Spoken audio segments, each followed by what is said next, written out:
Marshmallow Fanboy back with another review. This time of McFarlane Toys DC Multiverse Catwoman, and Catwoman. So, there's an episode of The Big Bang Theory where Sheldon is naming his favorite Catwoman in order, and Howard encourages him to go to sleep. And he says, I'm counting Catwomen. And that's what we're doing today. We're doing the Knightfall version of Catwoman from the comics. We're doing the Anne Hathaway version from The Dark Knight Rises. We're doing Catwoman from The Batman, the very latest movie to feature Batman. And of course, Catwoman Unmasked, with a very questionable Zoe Kravitz likeness. There used to be a time when McFarlane likenesses were really incredible, but maybe you couldn't make it look too much like her because maybe you couldn't afford the likeness rights or something. I don't know how any of that works. I just know that's maybe not a great Zoe Kravitz. And of course, the picture on the back is from the it's an action figure posed, and this one, of course, it has the mask. That's cool, because sometimes they do the same photo and they don't even bother replacing the head. But of course, this is one of those figures where you're like, oh man, they could have included everything in one, which I agree. They could have put the unmasked and the masked portrait in, and they also could have put the coiled and the uncoiled whip in. For Knightfall Catwoman, she looks just like a Jim Balent drawing. Just the blue in her hair and the expression on the face that just looks like a Jim Balent drawing. I'm not absolutely sure that's what it is, but holy smokes, be cool to have a Catwoman that looks like a Jim Balent drawing. And this is the uniform she had for years. She featured in a comic book in this uniform. The whip was always super important. She's got different kind of claw hands and things, and the real serious expression on her face. She was out for blood. As far as the Anne Hathaway Catwoman, there's a platinum edition. It didn't really come with anything. It was sort of released by itself. There's a version of this with the Bat Pod that sold out almost immediately and never really got replaced or anything. So getting a platinum version of her was very difficult. I won in one of those EQL contests on McFarlaneToys.com, so I was able to purchase her, and that was the only reason I was able to get her. I also think that I got the Hong Kong Dive Batman the same way. It could have been the same EQL thing. It wasn't the Hong Kong Dive. It was like the Platinum Hong Kong Dive, I think, came with the cape. And I think the Hong Kong Dive one was like an unmasked Batman without the cape. I think that's how it shook out. But that is an awesome back portrait of her. That's really cool. I think that was one of the posters or something. And that looks closer to Anne Hathaway's likeness. There's Martha Wayne's pearls, which sort of sets Bruce off to finding him. The broken mask from, I think, Bane breaks that. It's just a really cool figure. The different blacks, the flat black and the shiny black, is very cool. For the latest iteration of Catwoman, played by Zoe Kravitz, it's a more grounded approach to it, so everything looks very realistic. It looks like you could sort of go into a biker store and get this, but it looks really like Catwoman would wear if Catwoman were real in real life. Of course, from the Batman, but no photo of Zoe Kravitz, which would have been really, really nice. But I got to imagine, when he did the figures, these figures sort of came out before the movie came out, I think. So, except for this one, I think the Unmasked came out a little bit later. I'm not really sure. But it's still really cool to have the Zoe Kravitz version of it on board. Mostly because the Catwoman of the movie, I think we have 100% of those. Now, I think it's only the Anne Hathaway and Zoe Kravitz that came out. I don't think that we got a Halle Berry one. I don't think that we got a Kim Basinger one. I think we got a couple of figures from the Michael Keaton movies, but I don't think we got a Catwoman. And I think we got a Catwoman, a different Catwoman from the comic books, but I'm not sure we did. I'm saying that, and nothing comes to mind really. So I can't wait to open these 4. They look fantastic in the package. Let's see what we think of them in person. Now that all 4 of them are out of the package, let's take a closer look at each one of them. Let's start with their trading cards. The unmasked one comes with, of course, the mirror of the back of the package, which is the action figure sort of dangling, wrapped by maybe a whip or something. It's not long enough to be. The unmasked one comes with the whip unfurled, and the other one comes with the whip wrapped up, the unmasked version. So they both have kind of a whip unfurled and a whip sort of together. This one got mushed in the package. It was like that when I took it out. Boo! That's for the other 2 cards. The one, of course, is from The Dark Knight Rises. I think that was like a single character poster that might have been hanging out in the theater. I'm not really sure where that image came from. I know it's promotional because she's looking right at the camera, and you don't do that in a real movie. The Catwoman, I swear, is a Jim Balent drawing, and that's appropriate because Jim Balent was everywhere in the 90s as far as drawing women, and his art is still, there was a 90s month at DC recently. Was it DC? Yeah, it was DC, and I think the Catwoman one was done by Jim Balent, but I was really excited. I was like, yes, more Jim Balent stuff. But he has his own studio, and he puts his own books out through there, so look him up. If you miss him, he is still doing stuff. So for the Jim Balent Catwoman, in addition to the whip hand and the sort of claw hand that I put on her, she has a fist, not a fist, sort of grabbing hand so she can wield the whip with her other hand, which is why I took that off. I didn't need 2 wielding hands. And she has another claw hand, so she can have 2 claw hands or 2 whip hands. And of course, that depends on you. If you want to put that whip in her left hand and have the other one a claw, you can absolutely do that also. So the Dark Knight Rises Catwoman comes with a lot of stuff, which is probably appropriate for a platinum figure, but it comes with the very first encounter with Bruce Wayne is her stealing his mother's necklace. And of course it has the broken Batman mask from near the end of the film. So really sort of the, sort of bookend, beginning of the film, end of the film sort of stuff. And she has a couple different hands. She has 2 claw hands on now. She has 2 fists. I think I've got both of them. Yes, 2 fists for punching. And she has 2 grabby hands. 2 hands that you can put stuff in.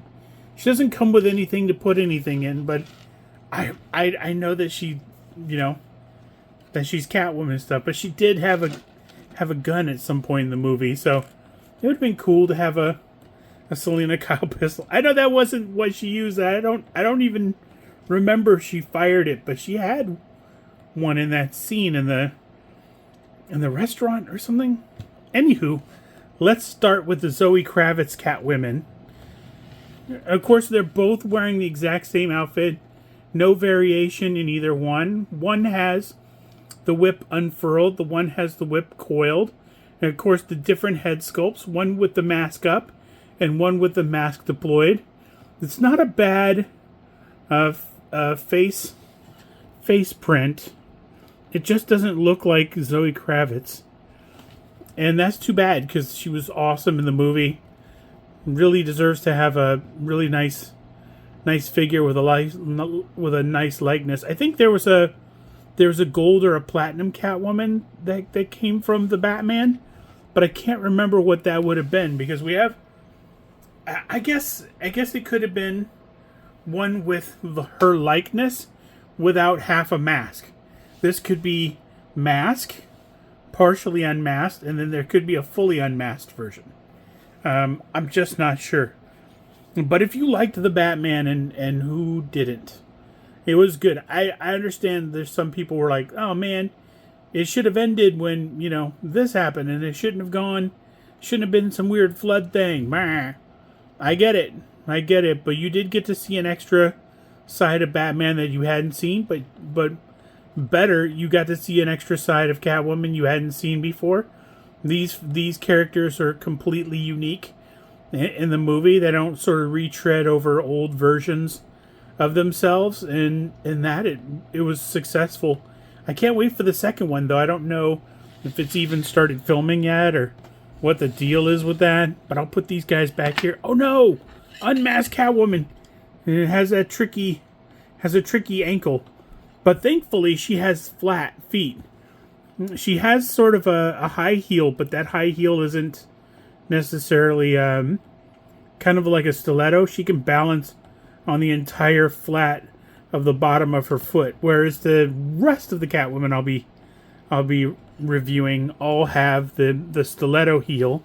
I'm going to start with the Anne Hathaway Catwoman.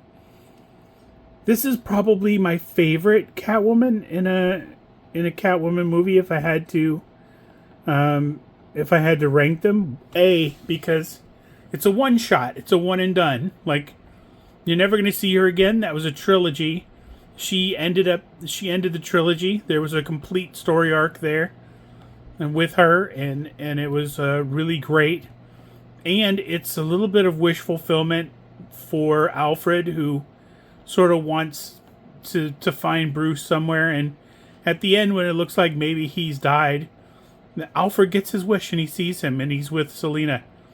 So it's this really cool kind of thing where that there's this they completed their journeys, and now they're just somewhere together, just existing. And of course she's got the goggles on the top, or maybe this is I'm not sure what the ears are on the top. I can't remember what those were. The mask, of course, gotta have it. But it looks really good. There was a Mattel version, I think, at one point, and that looked really good too. But the use of paint is really nice here, and the textures.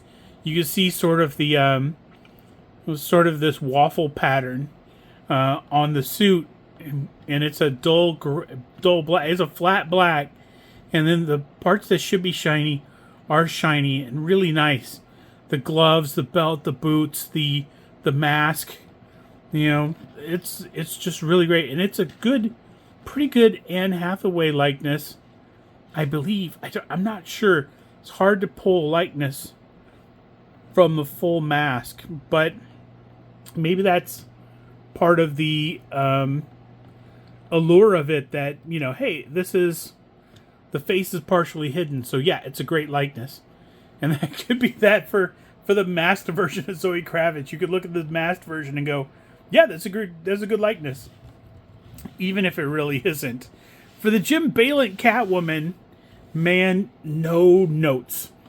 Like, I get the weird proportions, and I get this weird rubber diaper has made it hard to sort of pose her and kind of do stuff. And of course, the stiletto heels would be just a nightmare. They're on the Anne Hathaway Catwoman too. The stiletto here, there's nice silver hits on that.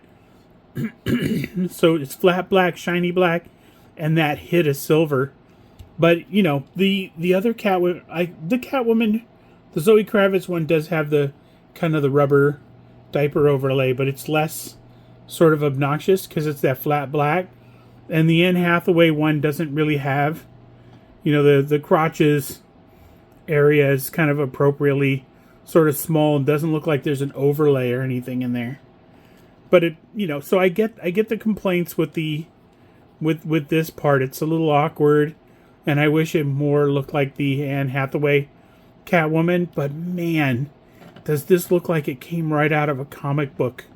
The color, the hair flowing out of the back that's blue, like a comic book. The blue was meant to be sort of the shine of the black hair, so they made it blue. It wasn't sort of a kind of an emo choice or anything like that. The whip that seems like it goes on forever. The Spawn cape is the only other thing in the 90s that sort of was alternatively short and extremely long when it needed to be. This whip was whatever size it needed to be. This was the Felix the Cat whip.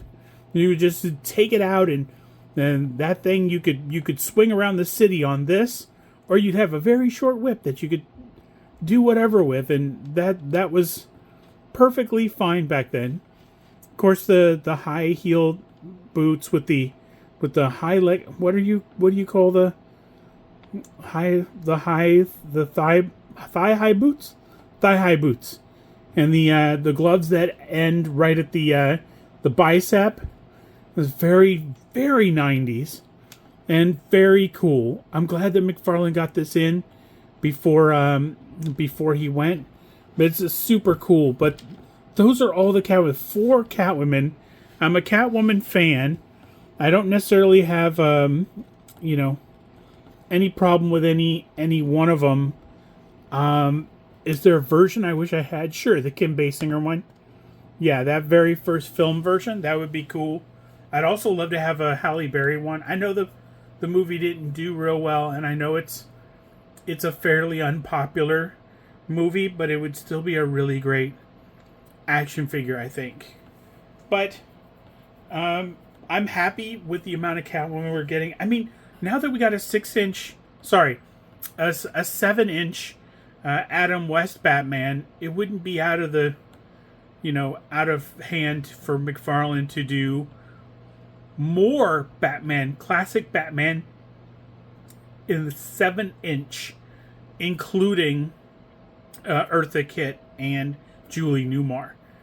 But we'll wait and see if that happens. I don't think it's going to happen, but I can always hope, right? So these are online now. The Knightfall Catwoman is a ridiculous price. I'm sure the Anne Hathaway one is a ridiculous price, but the Zoe Kravitz Catwomen are reasonable, and you probably get just one of them. Like, whatever your favorite one is, whether it's the gold label one that I think exists, I'm not sure. The one with the full mask, the one partially unmasked, whatever your choice is, that'd be cool. But Catwoman is an extremely popular character in DC, and there's so many iterations of her, not just in the comic books, but in live action. And it's absolutely worth getting your favorite ones. So until next time, enjoy your toys.